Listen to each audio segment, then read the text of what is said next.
Okay, let's get started. I want to be respectful of everyone's time. So once again, thank you for joining us tonight for this community meeting for Bolm District Park. And I'm joined by some of my colleagues, and we'll be introducing ourselves in just a few minutes. Once again, if you have any questions on how to use Zoom, please put it in the chat, but I'm not seeing any. So let's move on. For those of you who require Spanish interpretation, you'll see at the bottom of your screen this globe. We are privileged to have some interpreters here tonight. Susana Pimento, I'll let her introduce herself. Yes, thank you so much. Yes, thank you. Yes, Susana Pimento with Language Access Austin. Yes, we do have interpretation. Please, if you are on your computers, you will see the little globe. Press it, and then you can select your preferred language. And if you are joining us from your cell phone or your tablet, go to the three little dots or more. There you will find language interpretation, select your language, and don't forget to press done. If you have any trouble with interpretation, please do not suffer in silence. Let us know in the chat. Muchísimas gracias a los organizadores. Soy Susana Pimiento con Language Access Austin. Tenemos interpretación disponible. Si están ustedes en sus computadores, van a ver el icono del mundo en la parte de abajo de su pantalla. Lo presionan y pueden seleccionar su idioma preferido. Si nos acompañan desde sus teléfonos o sus tabletas, por favor, presionen el icono, presionen los tres puntitos. Allí van a encontrar interpretación de idiomas. Seleccionan su idioma y no olviden presionar listo o finalizar. Si tienen algún problema con la interpretación, por favor, no sufran en silencio, comuníquenlo en el chat y trataremos de ayudarles. Thank you. Gracias.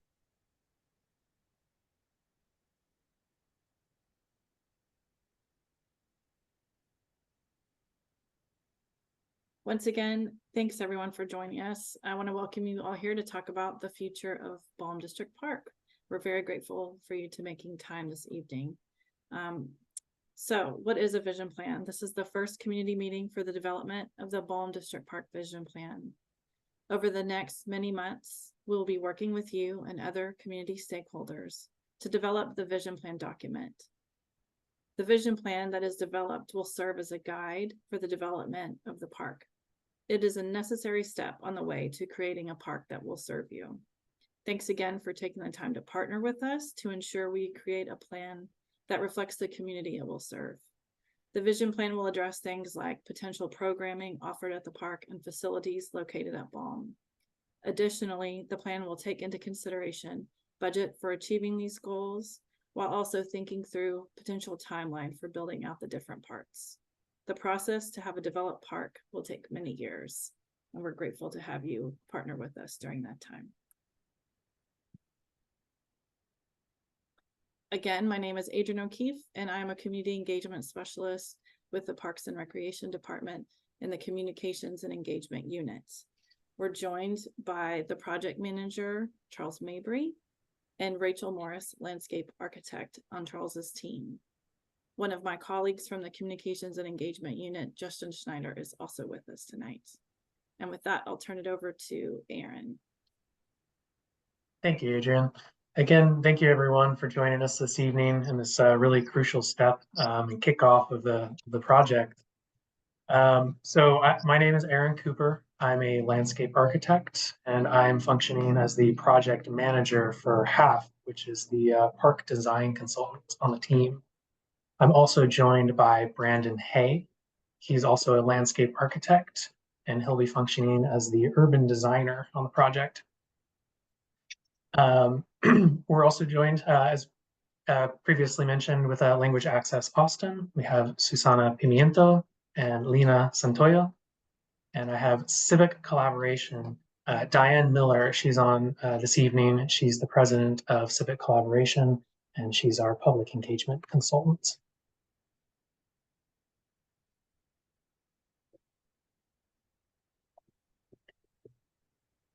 So why are we all here this evening? We really want to hit kind of four main keys. We want to tell the community what this process looks like and how we're going to engage the community throughout that process. We want to share with you the site. We've done a lot of research and site visits, and we're going to show you what we've seen and how that creates opportunities and constraints. We also want to gather a little bit of feedback from y'all.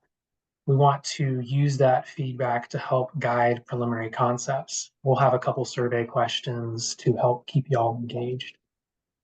And then we're going to share next steps, how you can expect to be engaged and how you can expect to receive communication as this process continues.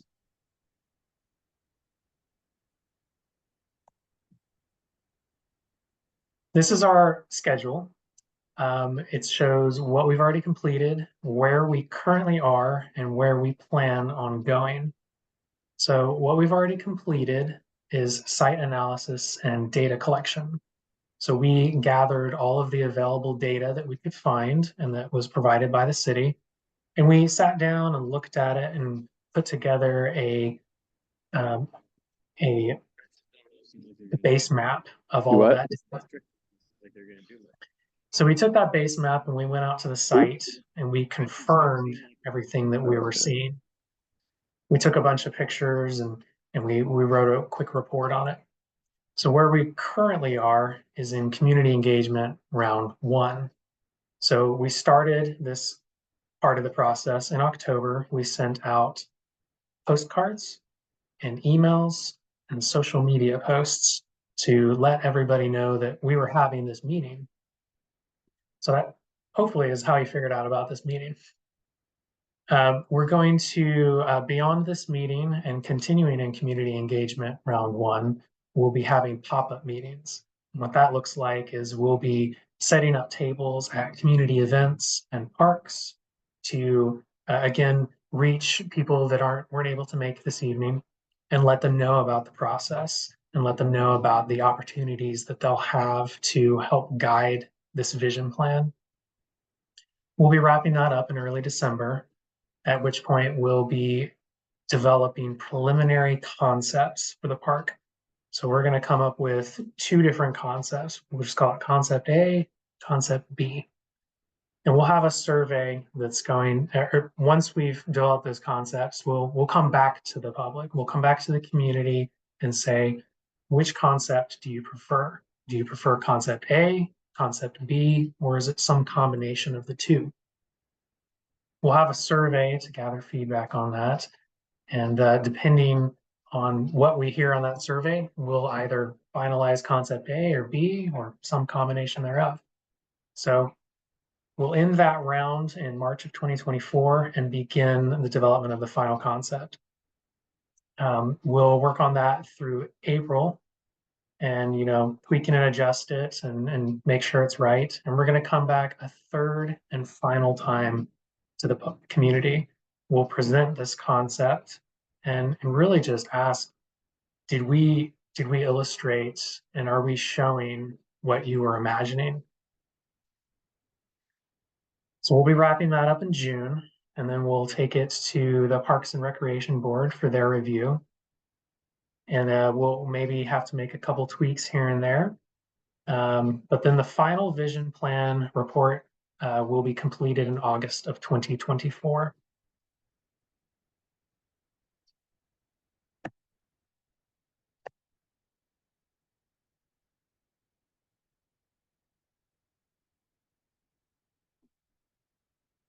All right, seems my computer froze for a second.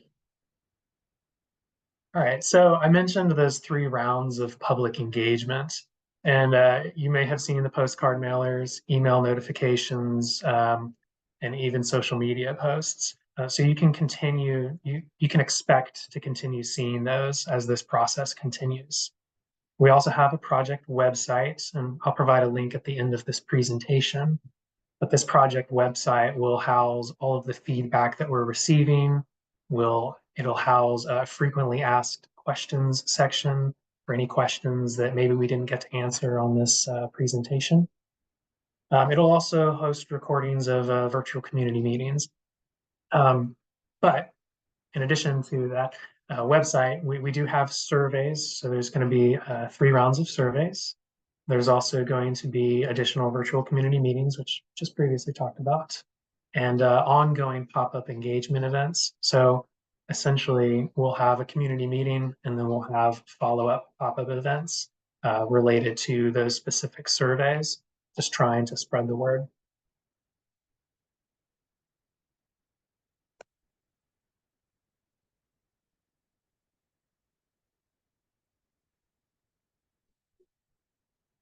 So we have met with some representatives in the community, and we talked with them about, you know, what a park means to them, and how they think that Bolm District Park might be developed.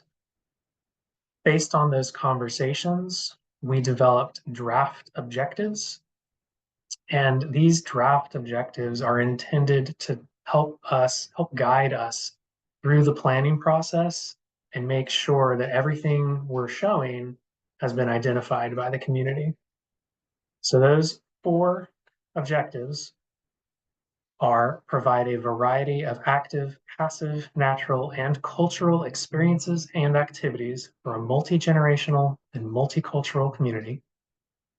Second objective is to preserve, enhance, and celebrate the park's existing natural features to allow park users to connect with nature. The third objective is to support accessibility to and within the park. And the fourth is develop the park as an environment that is both safe and respectful.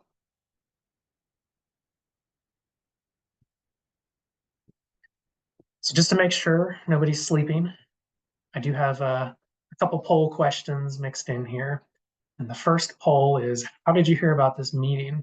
You know, we had a couple community engagement things that we were talking about earlier. So I'm curious to see how everybody heard about this.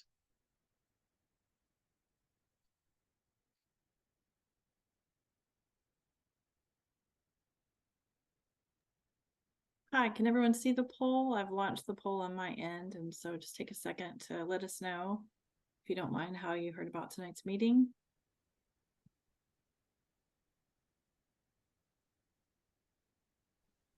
No one's gonna be able to, no one's gonna be.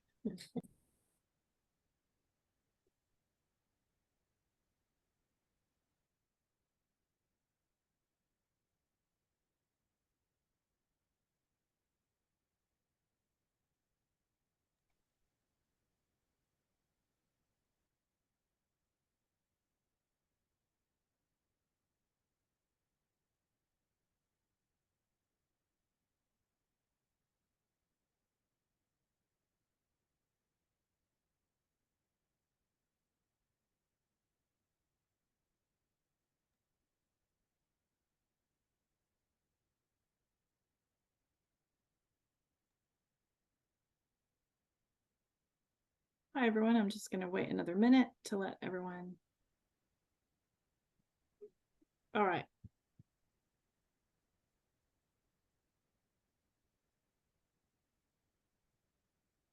All right, so we got 51 out of 61 participants.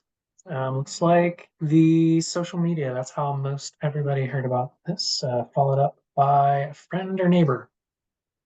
So thank you for spreading the word, y'all. All right. So you've heard me say Bolm District Park, and you've probably seen Bolm District Park written several times. So let me address that. What is a district park? Generally, these parks are between 30 and 200 acres in size. They're generally located on sort of an arterial roadway that might either be a minor or major arterial. That's important so that lots of people can access the parks because they're generally larger in size. They do serve a larger population. They're intended to serve the community within 2 miles of the park property. They often preserve more nature than you would see in a neighborhood park. So there could be portions of the park that are just undeveloped and unprogrammed. They also provide basic recreation opportunities, just like you might see in your neighborhood park, but they might include some major indoor and outdoor facilities. But I do want to note about that Bolm District Park has not been identified to include a pool or a recreation center. The city of Austin does have studies related to pools and recreation centers that identify needs in the community, and those needs are currently being satisfied by other facilities.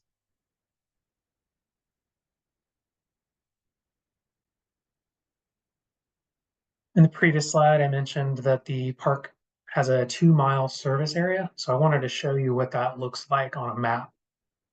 We're looking at the outermost green circle is a 2-mile service area, and then working our way in from there, you can see 1 mile, half mile, and quarter mile. So at the bottom of your screen, you can see that 71 is down there. Got the 71 and 183 interchange. 183 comes right up past Bolm Park and then exits at the top of the screen. You can see Farm to Market 969 and MLK. And then on the left side of the screen, you can see I-35. So take a look at this map and see, are you falling in that service area, and which one in particular? Because I'm going to ask you a question about that.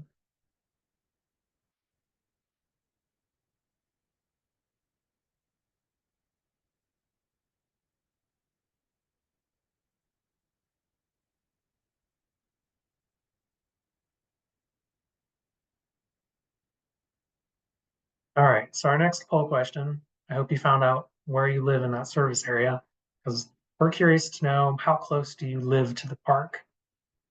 Looks like Adrian's launched it. Thank you, Adrian.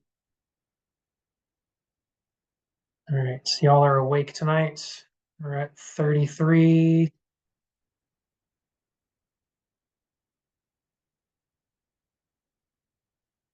Got. Let's try and break it from last time. We had 51 of 61. We have 63 participants now, though. All right. Pulls over. So we got 49 of y'all to answer. Looks like most people live outside of that 2-mile service zone. So thanks for attending. And then we've got 10 of y'all that live less than a quarter mile, and then a sprinkling of y'all in between.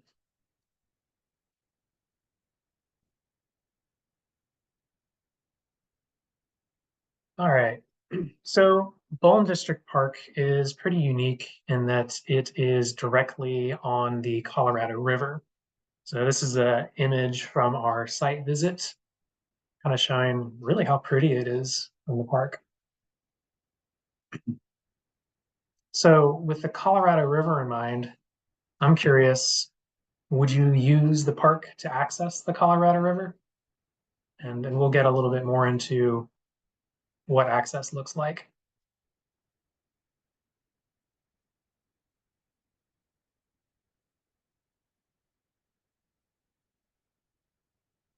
We've got 48 responses, 50.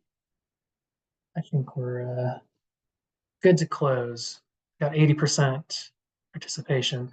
So 71% of y'all said yes, you'd use it, and 29 said no.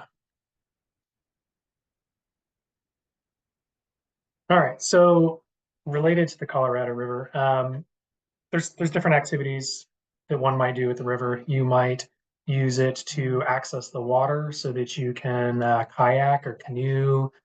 You might just want to walk on the bank of the river and birdwatch or go fishing. So here's some additional images we took on site. It's got great views up and down the Colorado River, and it's undeveloped on the other sides. It's really kind of this rural feeling area. So, building off of the last question, if you were to use the park for river access, would you use it to boat or swim? Or would you use it to just access the edge of the river? or maybe both.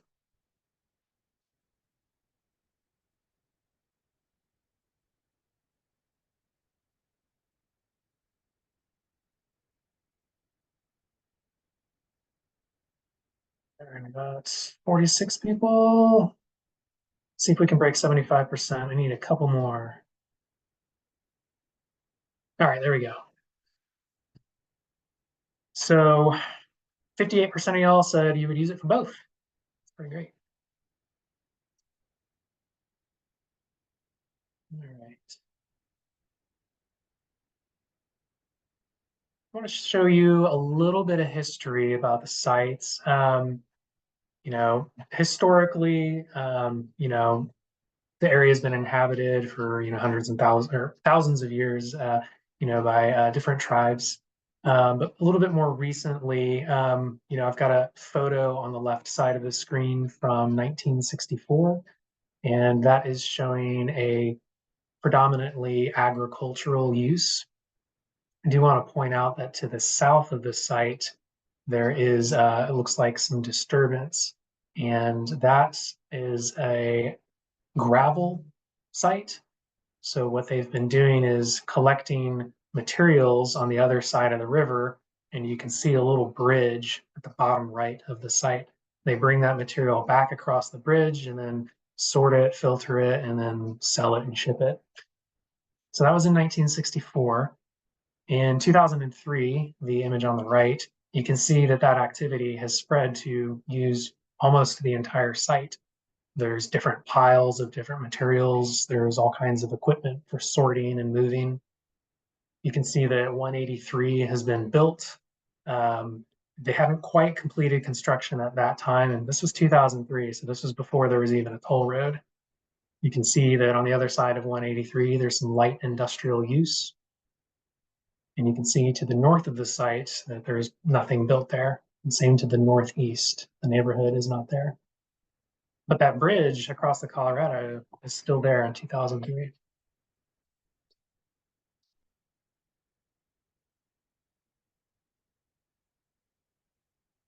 So we'll show a couple of photos about this later, or we'll get into some other details on this, but how important do you think it is to incorporate the history of the site? And that could be, history from thousands of years ago, hundreds of years ago, or, 50 years ago.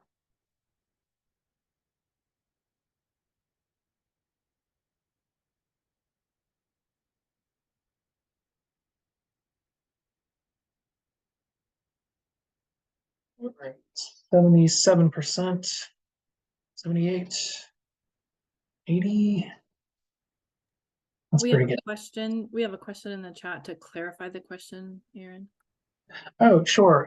So you may see in other parks in Austin or in other communities historical markers, historical exhibits. It may be a plaque with pictures and some description of some event that happened here or something interesting that happened geographically, culturally, naturally, something like that.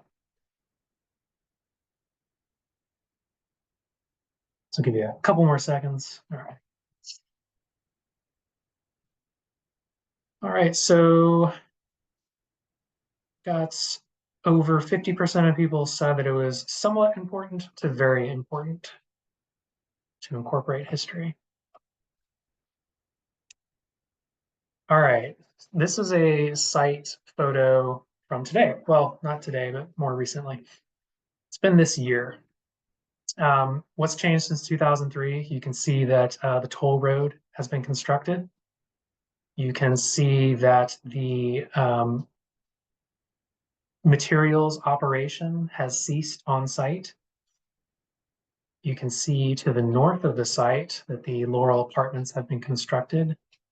You can see to the east of the site, or the right side of the screen, is Knollwood on the Colorado River has been constructed.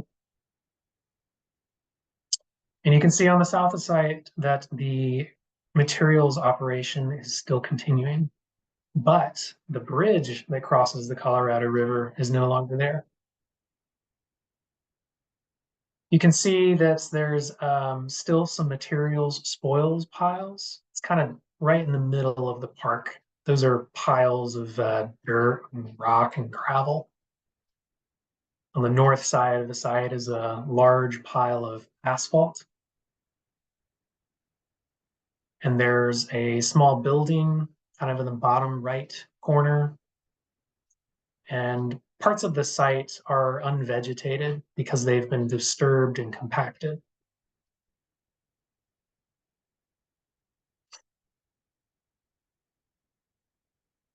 So these are some photos from our site visits.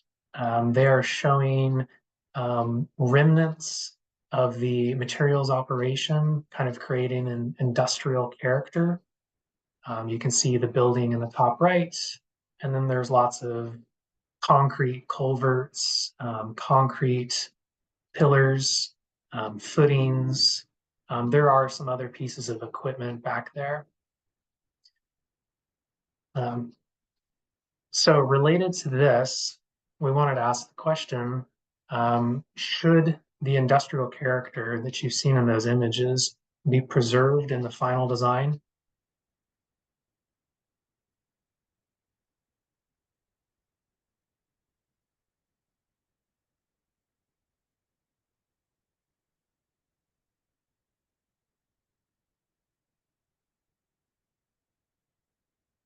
About 75% of y'all have answered.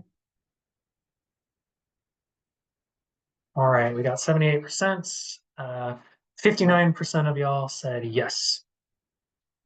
So thank you.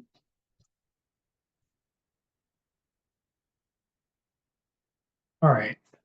I wanted to address one piece of the park that is being completed by another study. There's a separate study that is not a part of this project, and it is looking at the location of a future central maintenance complex on this site. That area is in the blue hatch. So that total area is 10 to 12 acres, but not all of it will be or has to be specifically dedicated to the maintenance complex. There is the potential that parking and any entry feature for that maintenance complex could also be used for the park. But I wanted to point that out, that it is a separate study that this project will be working around.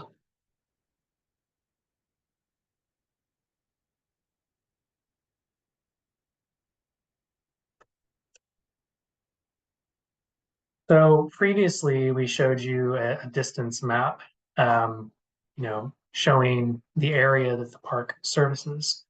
But we wanted to show you a quick map showing how far walking distances might be from the park.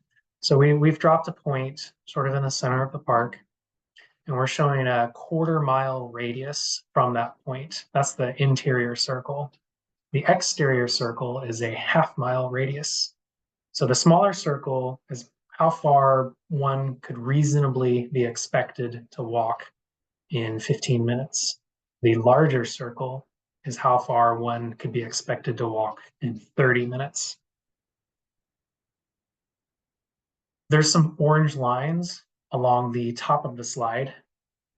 What that represents is an existing trail. That is the Southern Walnut Creek Trail.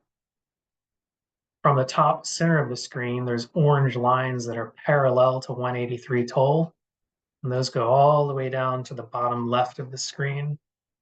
And those are shared use paths. It's a 10-foot wide concrete sidewalk in layman's terms, but it's adjacent to the tollway, and that's intended for both bicycles and pedestrians.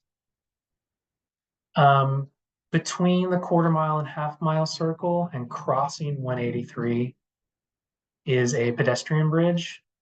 If you've driven on 183, you've driven under it. It's lit up at night, you can't miss it. And there's a dashed orange line that is parallel to the Colorado River. This dashed line represents a long-term future trail. the city of Austin has identified this corridor to help develop trails as development occurs along the Colorado River.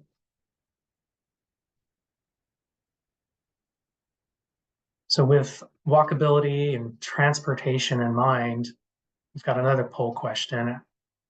And we just want to know how you would typically access the future park, with most respondents saying over 2 miles, kind of expecting the automobile to be pretty heavy. But bicycle is winning.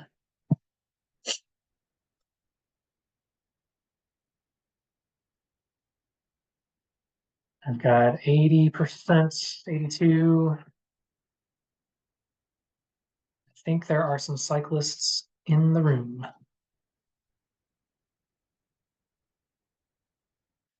All right. So we got 39% or 22 people said automobile, and 64% or 36 people said bicycle. And then there were a couple other options sprinkled in there. All right.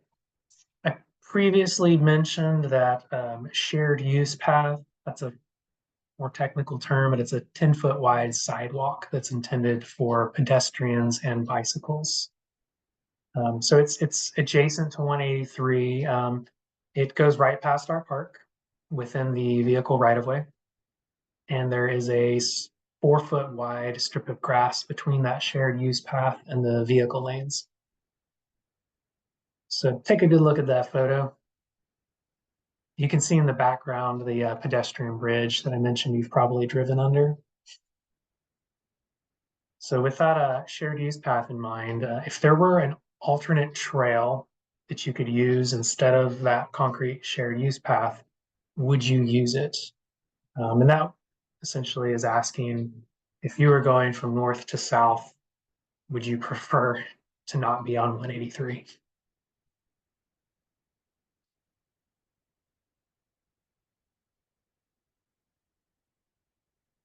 Not terribly surprised by the responses I'm seeing so far. We're at 75% and it's 100% saying yes. All right. That's 100% of the responses were yes. So we'll probably be considering a alternate path. This illustration is showing vegetation on site, starting with the dark green areas. That's representing tree canopy. So there's a lot of tree canopy on the north and east side of the site. And you can kind of expect that because those areas weren't really disturbed by the previous materials operation. The light green represents grassy areas, areas that have wildflowers or little scrubby species of plants. And then there's white areas that represent no vegetation. So these areas were heavily compacted, and perhaps even different materials that have no organic compounds in it that would promote plant growth. So those white areas just have no plants.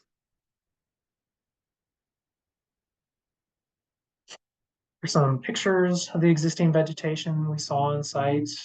There's some evening primrose and that pink flower, and some prickly pear on the right.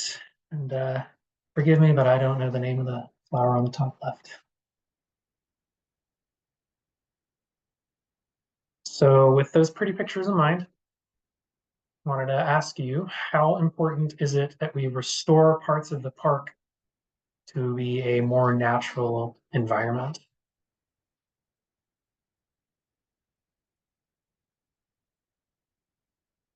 One second, Aaron, this question has given me difficulty launching. Okay. Thanks, Adrian.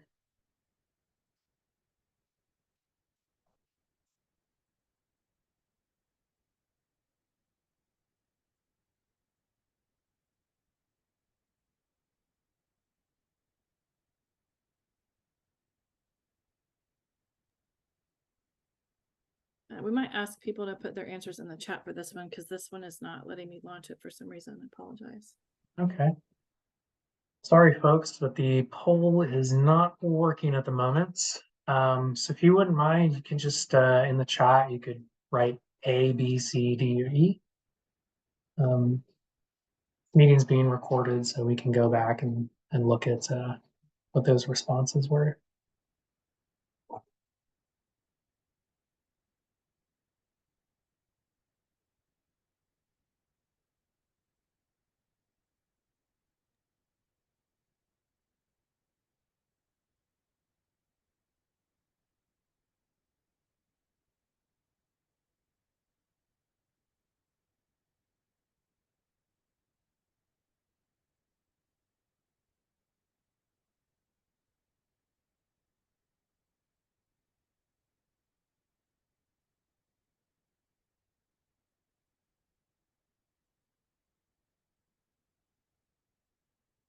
All right, I've seen a lot of good comments coming through. Thank you, everyone, for sharing. See a lot of comments about the rail yard and Rogers. All right, let's keep this train moving. All right, this image is showing hydrology of the site. So we're looking at kind of three items in here. The dark blue color represents the 100-year floodplain. What a 100-year floodplain is that this area has a 1% chance of flooding every year. So after 100 years, it's kind of a 100% chance of flooding, right? So that's what the 100-year floodplain represents. The dark blue lines that are within that 100-year floodplain are showing flow lines. So as rain falls on our site, it kind of collects in those low areas and flows in those blue lines on its way to the Colorado River. And you'll notice that the blue lines don't dump directly into the Colorado River on our site. They flow off-site and then into the Colorado River. There's a light blue shading on the bottom of the park in this image. And what that's designating is an erosion hazard. So what that means is that there are steep grades and or a lack of vegetation. So those two things combined with water typically means you might see erosion. So that's something that we'll need to address in our plan. You'll also notice that the dark blue area is where most of the tree canopy was in the vegetation image.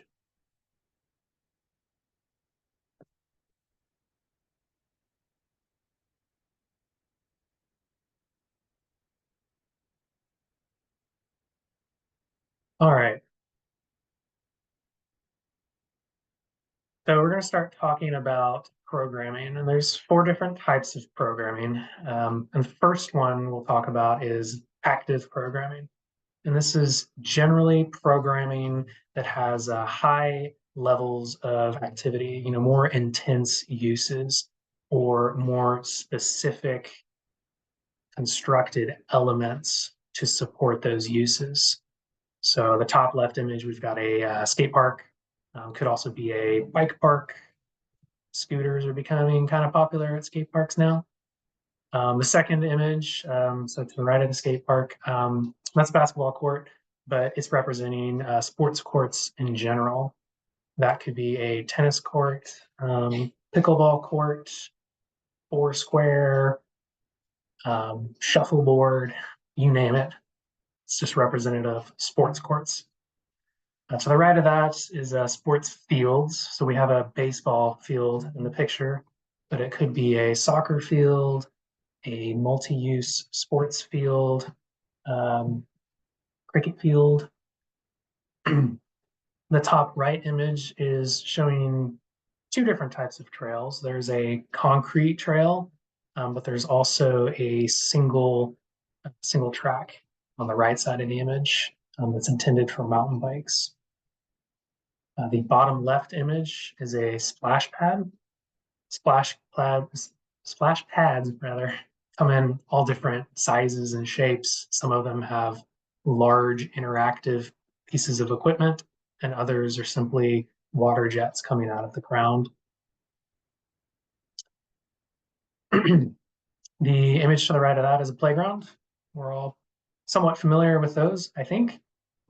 They come in all different shapes and sizes as well. To the right of the playground is an events lawn. So these can have small festivals, very small shows, public gatherings, those types of things. It's really an open space that can be anything. And the bottom right image is kayaking, but it's representative of canoeing and kayaking, just other water sports, maybe tubing. So with these things in mind, we do have another poll question. And I do have a chat going on my side, and it said that the poll wasn't working, but it is working.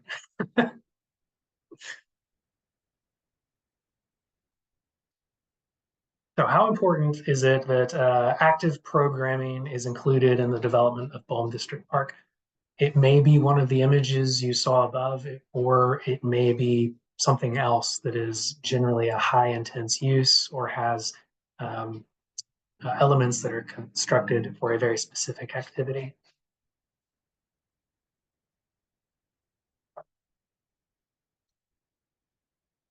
All right, 70% of y'all, 72%.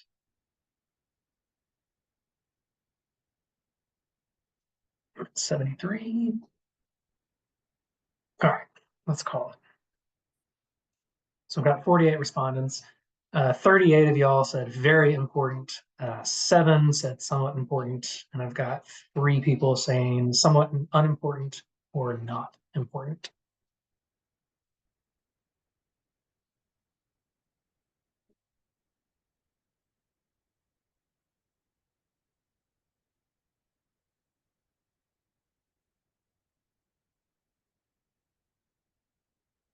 Right. With active programming out of the way, let's talk about passive programming.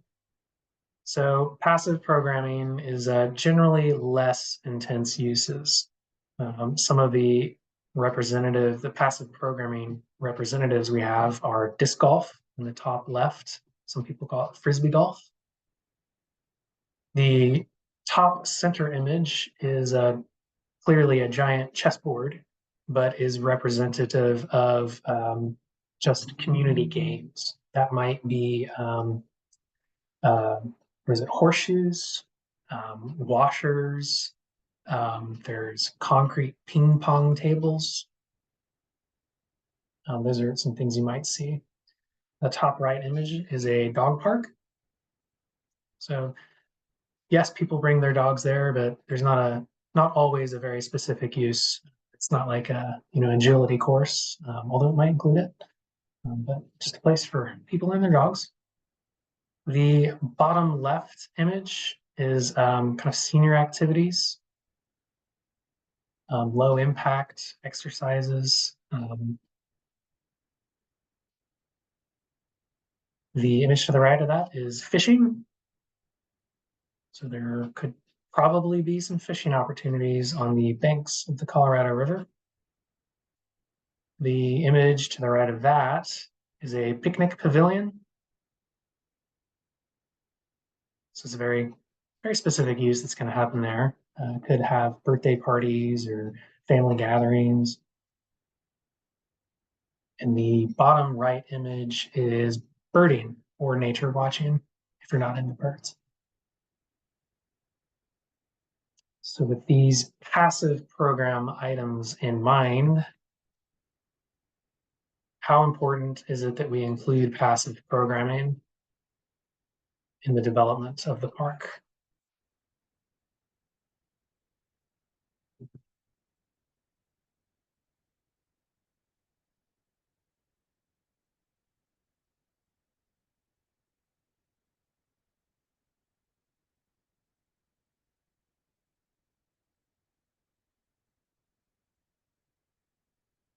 All right, I got 77 participants, or percent of people participating. 79.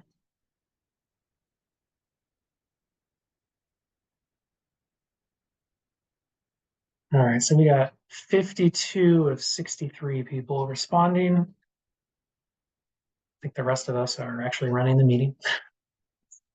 So let's see. Majority of people, we're looking at 65% said either somewhat important or very important. So thanks for responding. All right. One of the other programming items is natural and environmental programming. So it may not be specifically an activity, but it might be a feature seen in the park. So the top left feature is rainwater collection. The top middle is an actual activity. It's a community garden. This is where people would have a plot that they could visit and garden and treat as their own garden. The top right image is we're showing specifically a butterfly garden, but we're also considering demonstration gardens. So it may be a drought tolerant garden or something like that. The bottom left image is an outdoor classroom. Doesn't have to be a class that's being taught there. It could just be a community gathering space. The middle bottom image is representing rainwater runoff. So this is a bioswale. So rainwater falls on the sidewalk on the left side of that image or the parking lot on the right side of the image. And that rainwater flows into that, I'm going to use the word ditch right now, but bioswale. And it gives it an opportunity to percolate back into the ground. And the bottom right image is a natural playground, or I think they call it nature play, exploring kind of playground. So with these items in mind, how important is it to include natural and environmental programming in Bolm District Park?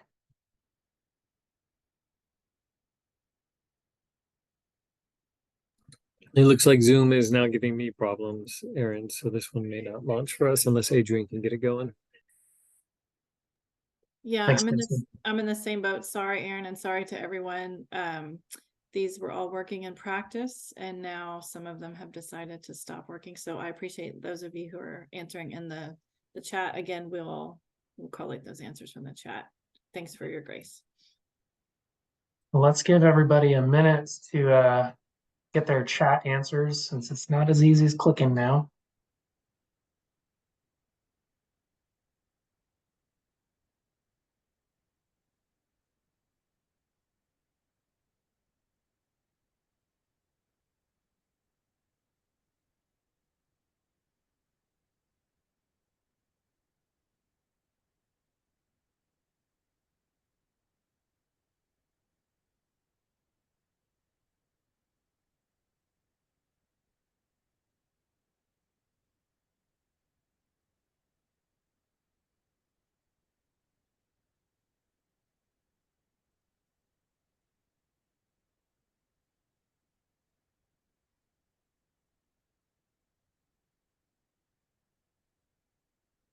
All right.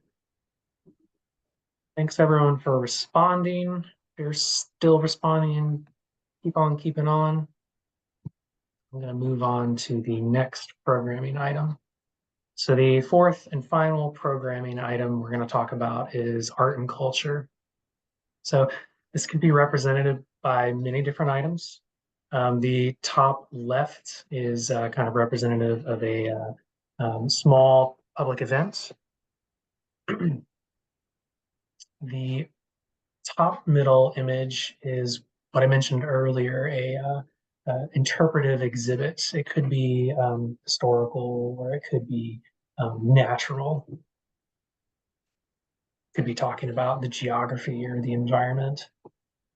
The top right image is representative of food and beverage. So we're showing a food trailer park. And that image actually is a food trucks in a park. The bottom left is just representative of murals. The bottom middle is a free little library, and it's an opportunity to provide free literature. Take a book, leave a book, those kinds of things. And bottom right is a representative photo of a sculpture garden.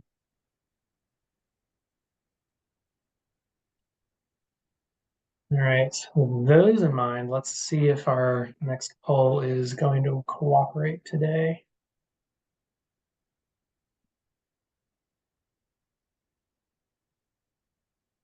That's a no for me.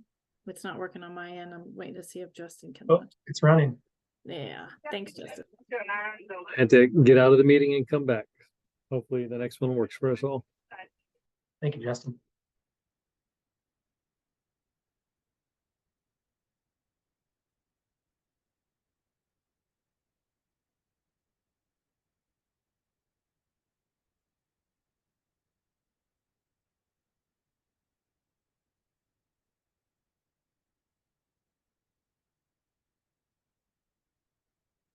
All right, got 75% of y'all, 76 now.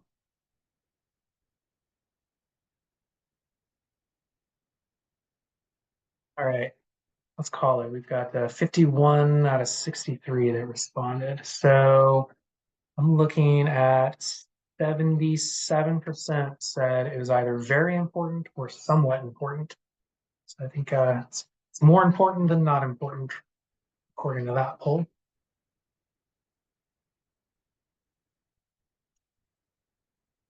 All right, this next poll is really asking you to rank the activities, and I hope this one is working because it's really a great one. None of these activities means that the other can't happen. You can have all four, but I'm curious to know which one is the most important to you, and maybe second most important. Adrian, looks like the poll's not working on your end. Let me it says first, second, third, fourth. So just correspond it with the A, B, C, and Z. Let me see if it'll do this. Okay, so There it is. yeah, so it just says first, second, third, fourth. So ignore first, second, third, fourth, and just D is natural, C is arts, B is passive, A is active.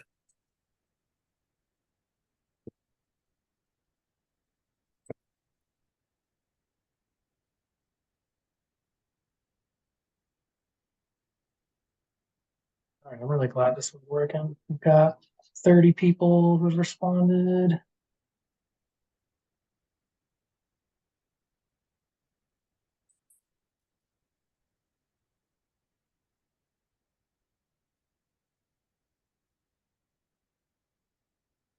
give it 10 more seconds.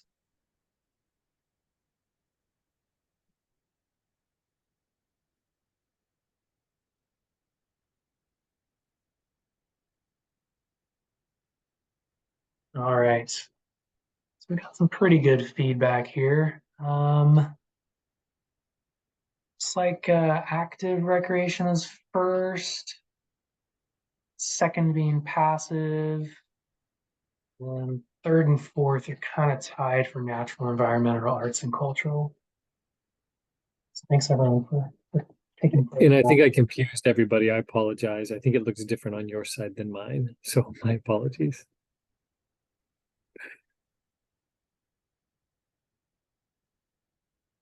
All right. I wanted to talk briefly about trails. When I say the word trails, people often think different things. Trails can be wide concrete sidewalks through natural areas, like that top left image, or it might be a wide concrete sidewalk adjacent to 183, like we saw earlier.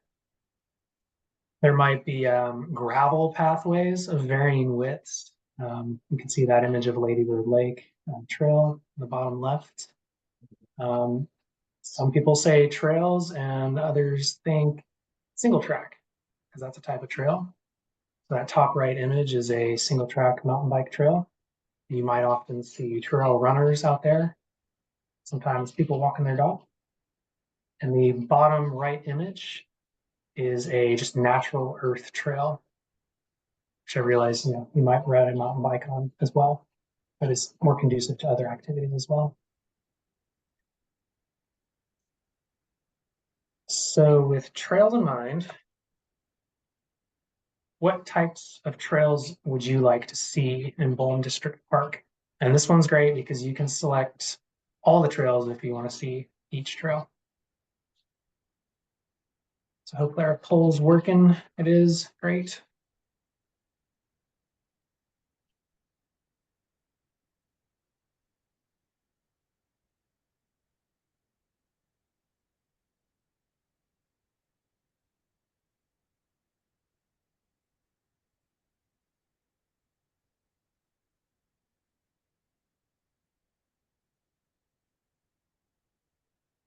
With most people saying they would bike to the park, I'm not hugely surprised by this response.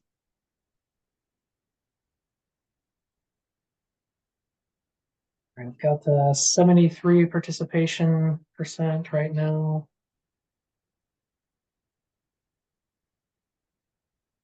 All right, 75%. That's pretty good. So the number one trail is mountain bike, followed shortly by natural earth. And 34% people said maintained gravel, and 30% said paved hike and bike. So overall, I'd say most trails would be enjoyed.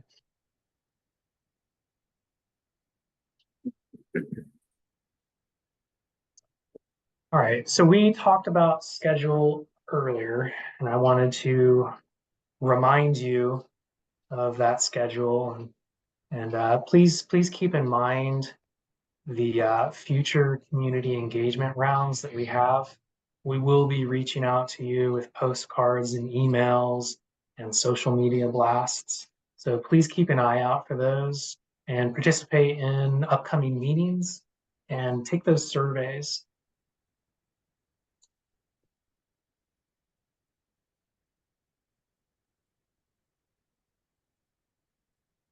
And you can take that survey. We've got a QR code here. If you want to scan it with your phone, if you're sitting in front of a screen and have your phone handy. If you're on your phone, screenshot it. You can copy and paste that URL to take the survey. We do have the project webpage, which is represented by that second URL. It has the little dinosaur in there. Go ahead and visit that website. It has a link to the survey. It's going to be continually updated throughout the process to include the most up-to-date public feedback, concepts, anything related to the project. It'll be continually updated. If you have questions that you put in the chat, and maybe we didn't get to those questions today, this was a formal presentation and not a back and forth, but please email those questions to bolmvision@austintexas.gov. As mentioned previously, we're going to have a frequently asked questions section. And I would like to point out that the survey that we asked you to participate in this evening, while it's very valuable feedback, you'll see a lot of the similar questions on the survey online. But please, if you made this evening happen, please take that survey. The survey that we had during our presentation is not in lieu of the online survey.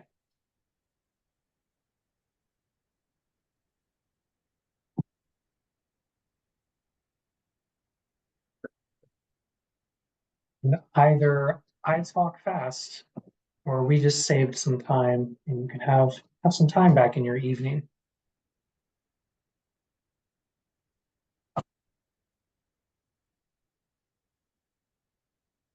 Everyone, thank you very much for attending and participating.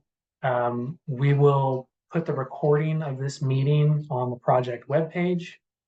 We'll be updating that frequently asked questions section And please let us know if you have questions.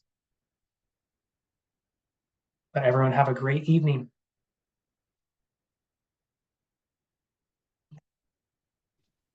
Thank you, everybody. This is great. Hey, Aaron, Adios. sorry to talk over you, sir. We could take a few minutes since we have some time to answer some of the questions. I'm not sure how long it'll take to scroll through them all, but we might see if there's some common themes.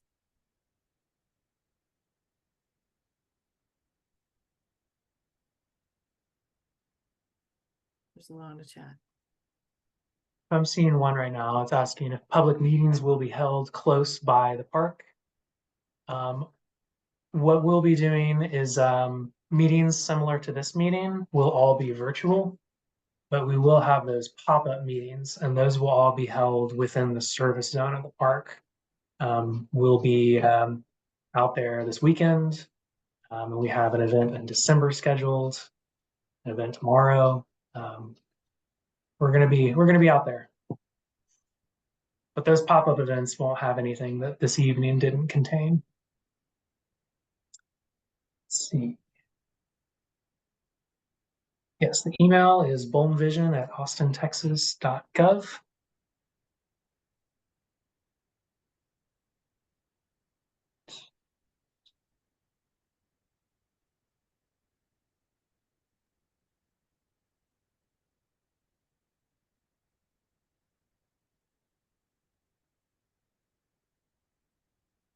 I'm In the seeing- Q&A, there is a question for Ryan. Your framing of the industrial character question implies that this is the main history of the place. Can you clarify some other historical preservation options?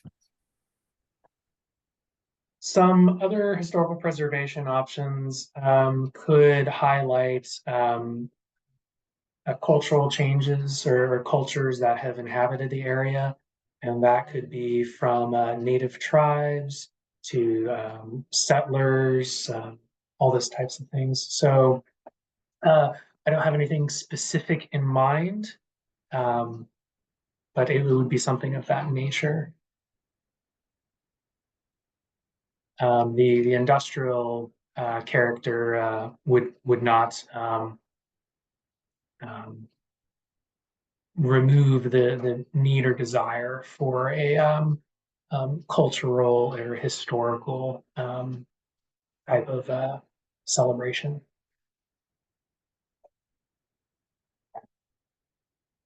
See a question about what is the best way for us to submit ideas that may be outside the scope of survey questions. We do have an open-ended question at the end of the survey that is asking about your hopes, concerns, desires, those types of things. So that's one option. But also feel free to email us. We're keeping a record of all the questions that are asked and who's been reaching out to us.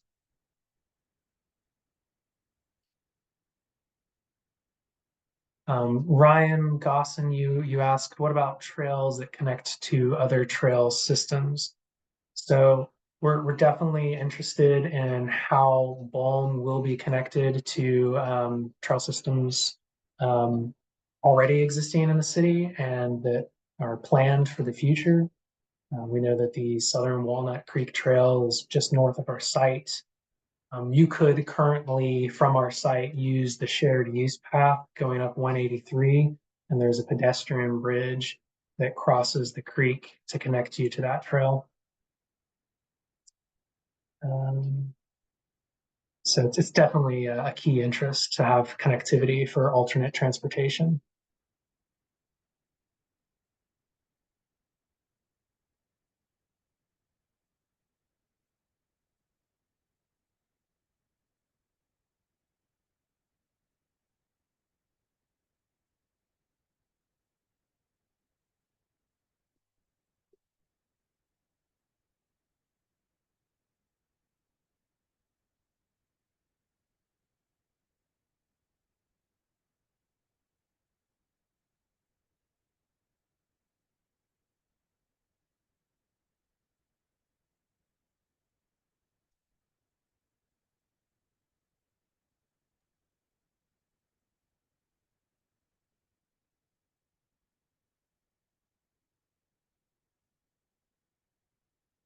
I see a question from Caroline Alexander about how is the soil there for community garden? Or how is the soil there for a community garden considering its industrial use? So there, we haven't done an environmental study on the sites, so we don't know if there's any contaminants, although that would have been done when the property was purchased by the city. So as far as we know, there's nothing out there. I wouldn't say the existing soil would be conducive to vegetable gardening, but those soils are typically imported for the use in above ground planters. So you could expect an entire soil operation to go along with the community garden. Soil is constantly being nurtured and improved.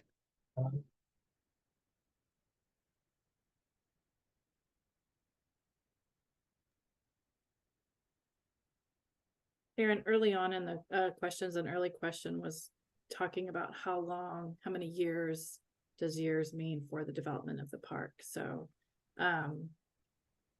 with regards to that, it would likely mean that once we have a vision plan in place for Bolm, that the funding would be tied to like a bond, a future bond in like 2026. So it is a several years process to get started, and then the different stages of development would each take some time. So yeah, it will take quite some time to develop this park. Of course, right now we don't know what the park's going to look like. That's why we're asking you, the community. But once we have that vision plan, like Adrian was saying, then we can start asking for funds to build it. But it may take several asks because it could be millions and millions of dollars. It could be 10, 20, 30, and the escalation factors over time. This could take decades.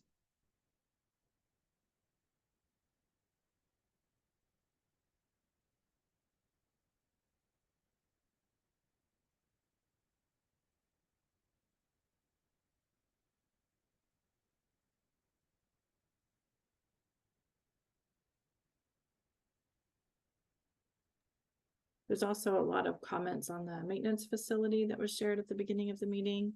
And we just need to reiterate that that is not something that's under the scope of this project. It's not something that we can influence. So There was a question about where we can access the recording of this meeting. And again, that'll be posted on the project webpage. Link is still on the screen.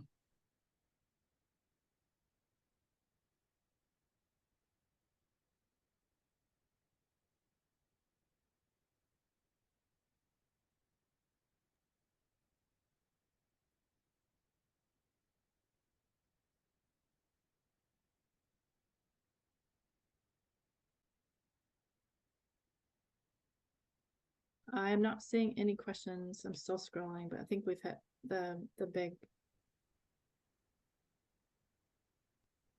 I scroll to the very top, and yeah, there's plenty more new questions at the bottom. Let's see if we can start hitting those.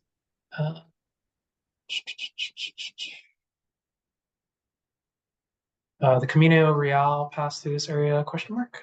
Yes, I believe it did. I'm sure there were several different spurs, but in general, yeah, the Central Texas area, we had the Camino Real. Will the tunnel be preserved and integrated or demolished? Yeah, there's I've heard of some sort of tunnel, but I'm not aware of it specifically. I can say that it sounds like that would probably be a hazard.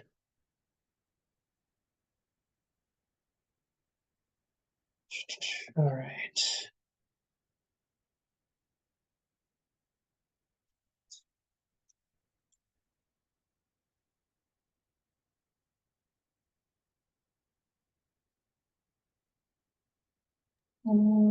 So Michael Hong, you're asking if we said bond proposal in 2026, and yes, that would be up for vote in 2026.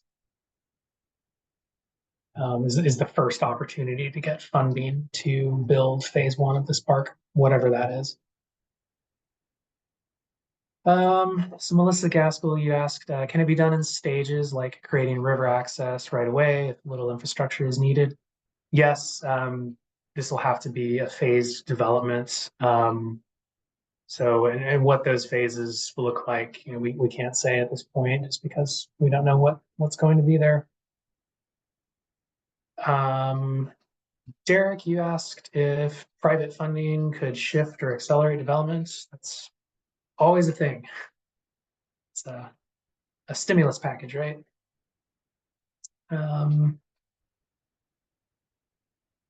Is there a schedule of pop events already posted? That's not posted on the project webpage right now. I believe that was emailed out though, but Adrian, you might. I'll be updating the webpage tonight with the two confirmed pop-up events. We have one this Saturday at Go Valley Park, and then we also are going to be at a Montopolis holiday lunch on December 9th. So those are the two that we have scheduled for this round of community engagement right now. But there's potential for more, and that information will be on the webpage. Right. Jed Rogers, you just asked, is the new Riverside Trail happening separately than this project? Where can we find more info on that?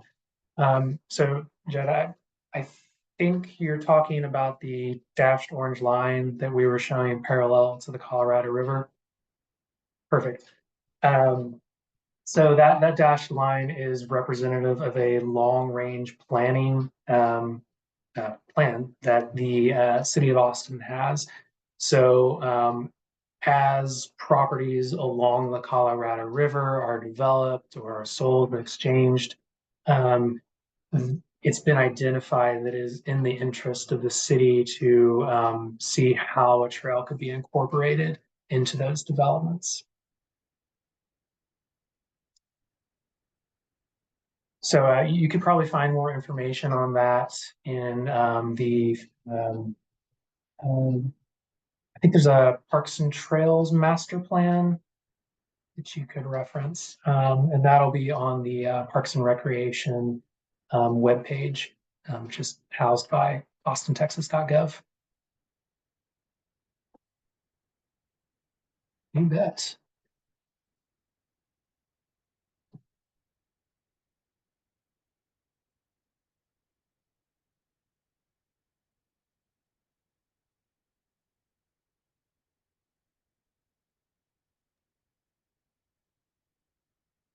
I'm not seeing any more questions. I wanted to circle back to the pop-up. So Saturday, November 18th from 10 a.m. to noon at Govalia Neighborhood Park, and Saturday, December 9th at Montopolis Recreation Center for a holiday event. Those are the two we have right now. Again, we'll be updating the project webpage.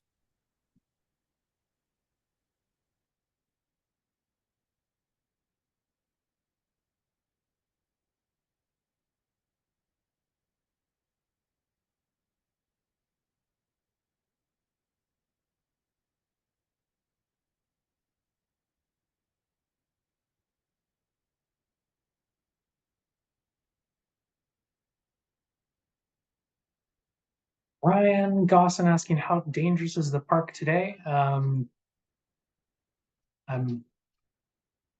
can't say that it is dangerous or isn't. Yeah, I wouldn't know how to answer that.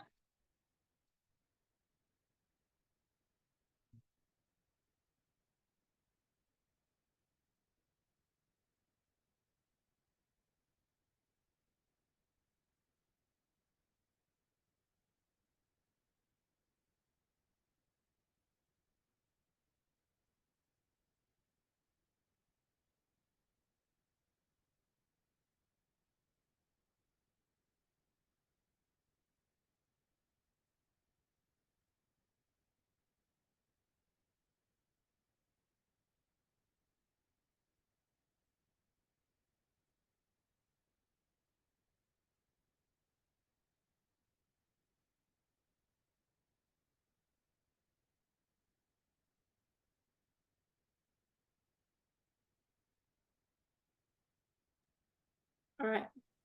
Thanks for joining us, everyone. I think that brings us to a close. We appreciate y'all coming. Again, stay tuned on the project webpage. Again, we'll be at Go Valley Neighborhood Park this Saturday from 10 to noon. This presentation will be put up on the webpage as well with the recording. And please take the survey and share with your neighbors and your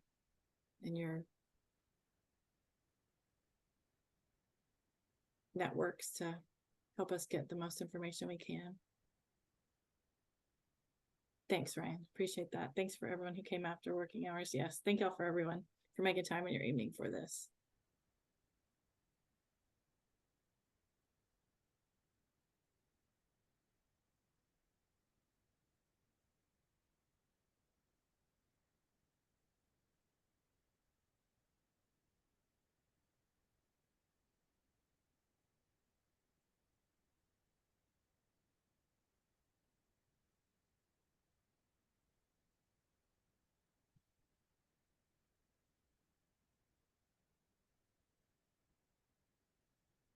All right, bye guys. Good night.